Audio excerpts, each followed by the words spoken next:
Hey guys, welcome to You the Boss podcast, episode 90. I'm your host, Pam. Today's episode is going to be one of those conversations that, if you really let it sink in, can change everything. How you show up, how you think, and ultimately what you create in your life. We're going to be talking about reprogramming your subconscious for success. And I recognize that that can be a very dense topic to kind of break down. So I'm not going to pretend to be a scientist or anything like that. This is strictly on a mindset perspective and just to give you something to think about. The truth that most people don't realize, you're not getting the results not because you don't know what to do, but because your subconscious mind is running a completely different program. And we're going to break that down a little bit. The Starting with kind of like the real reason that you're feeling stuck. So we can start here. Your subconscious mind is responsible for about 95% of your daily actions and decisions. I know that a lot of people can kind of, because it's not something that everyone talks about or that everyone is kind of attuned to, they think that it's not something that necessarily exists. Statistics have shown, though, in the studies of the brain, that we do have a subconscious mind.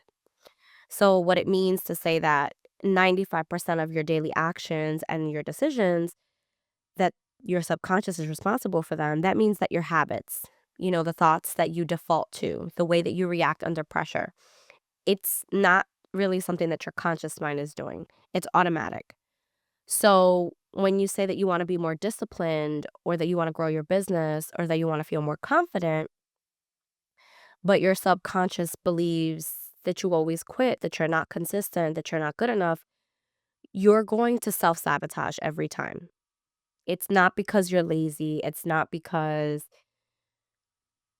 you lack motivation or because you need this new system or you need this new thing. It's because your brain is wired to return what feels familiar, not what's better. Going, I guess, working a little bit in reverse, your subconscious gets programmed from repetition and from your environment and also with what you say to yourself. So, like, self-talk. Your subconscious doesn't randomly decide to be a certain way. It doesn't randomly gravitate to one over the other. It is because, like, through repetition, what you do constantly, it becomes who you are. It's the example that I always like to use is brushing your teeth. You can probably do it with your eyes closed, half asleep, because it's so normal to you. It's so simple for you to do because it's almost like an autopilot. Your brain learns through repetition, not through intensity, not through motivation, not one perfect day. It learns through repetition. So if you repeatedly procrastinate, you speak negatively about yourself, you avoid discomfort, your brain says, well, this is who we are. This is just who I am. This is just the way that I handle things.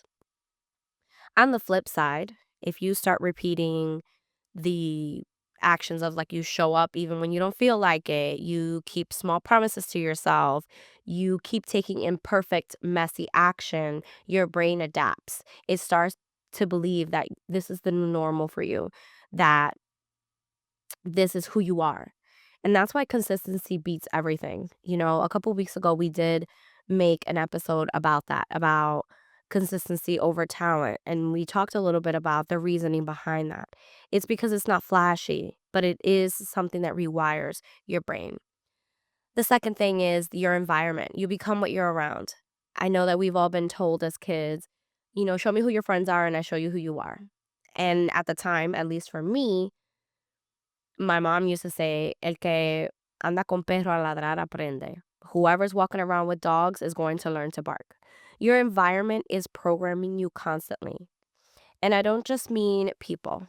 I mean what you listen to, what you scroll on, what you watch, what conversations you entertain.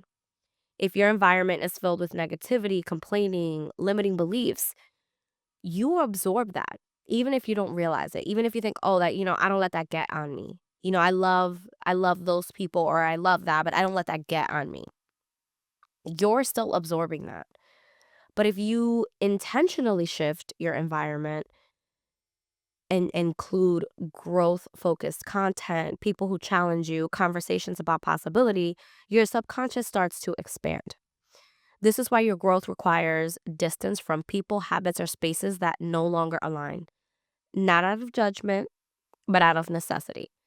I do want to circle back a little bit where I mentioned, what you listen to, what you scroll to, and what you watch. This is really relevant because in today's world, everything that we consume is digital. You know, other than reading a physical book or physical articles or physical newspapers, everything you consume is digital. And the reason that this is significant, and I wanted to circle back to this, is because of this way to consume, we have almost lost the art of research and things that are actual factual versus someone else's opinion.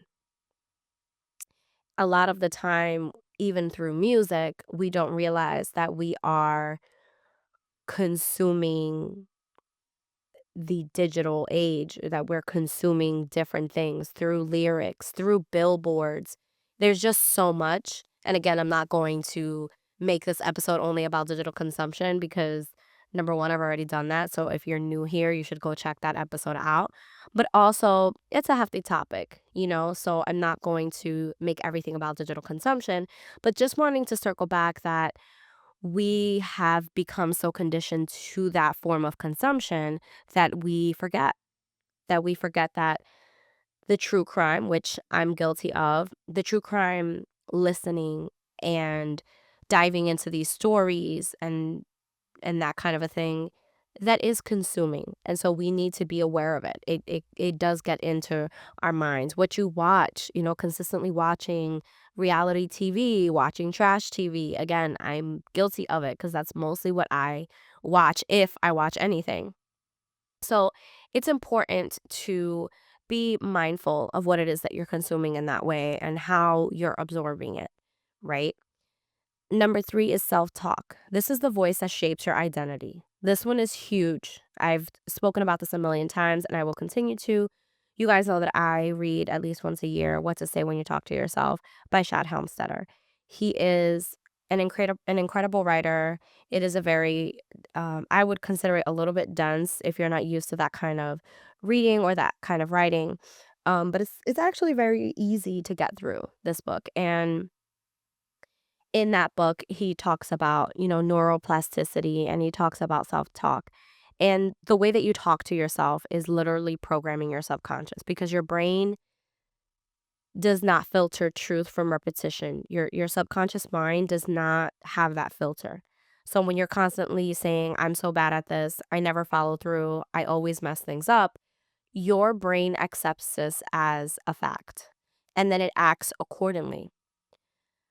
But here is kind of where it gets interesting. You don't need to jump straight to I'm the most confident person ever either. Your brain might even reject that. Instead, if you begin to shift your self-talk to something believable, like I'm learning to be more consistent. I'm becoming someone who follows through. I'm getting better every day. That's how you build new identity without resistance. So, kind of going with that theme of reprogramming your subconscious and how to start that, the real question is, how do you actually change it? So, I'm going to give you guys a couple of practical ways to start. Number one, repetition with intention. Pick one identity that you want to build, not 10, not everything at once, just one. So if this year it's the gym for you, if you're just into making sure your health is together, you're going to a nutritionist, you're starting to move your body postpartum, you're just working out for the first time in your entire life, pick that one. If you are looking to read more, that's just the one, just that one thing. Pick one. Pick what it is, the area, whether your health, your finances, whatever that is for you, just pick one. Maybe it's you want to be someone who shows up daily. So I'm someone who shows up daily. And prove it to yourself in small ways.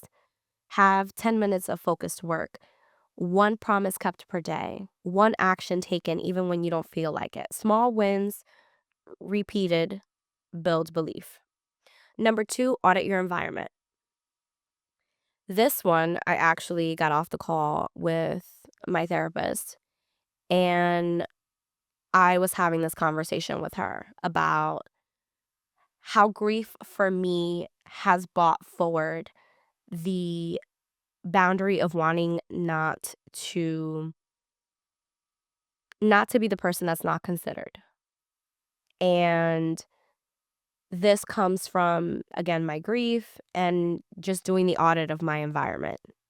You're taking a real look at who you spend time with, what content you consume, what energy you're around daily.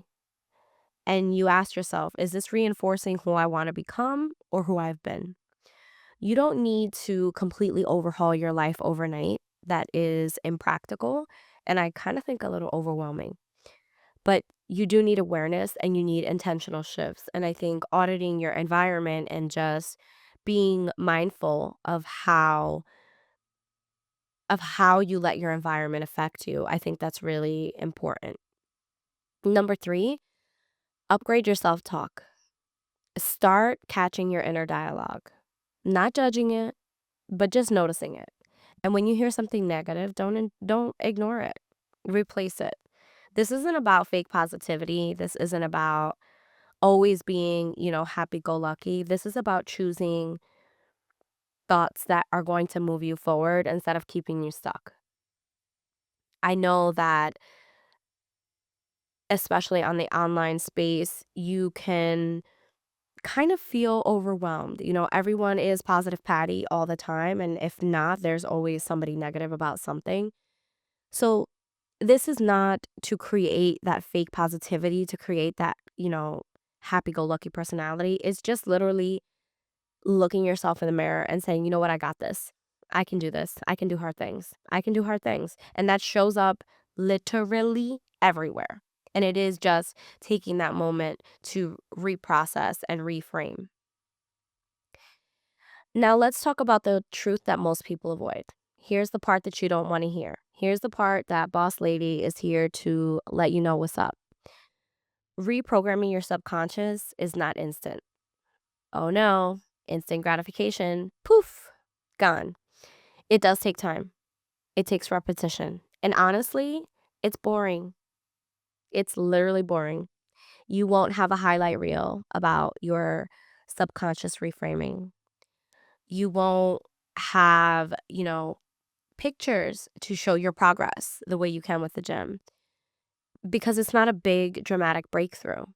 It's something that happens in small shifts if it's done consistently over and over again. But the small shifts, they do change everything. To kind of close this episode a little bit, I do want to let you know that who you become is not fixed. I want to leave you with, it's not that you're stuck with the version that you've been. You can change your habits, you can change your beliefs, you can change your identity, but only if you stop waiting for motivation and you start intentionally reprogramming what's running in the background. Because once your subconscious is aligned with where you want to go, everything starts to feel different. It's not that it becomes easier, it's not that it becomes, you know, a walk in the park, but it's more natural. It becomes more you. If this episode resonated with you, I want you to take a second to share it, send it to someone who needs it, or just sit with it for a moment and ask yourself, what am I reinforcing daily without realizing it? And also, wherever you listen to this podcast, Spotify, YouTube, Apple Podcasts, Google, wherever, leave us a review. We would love to hear from you. And if you're seeing this on the podcast on Instagram, also just give us a follow at You the Boss Pod. And I will talk to you guys again next week.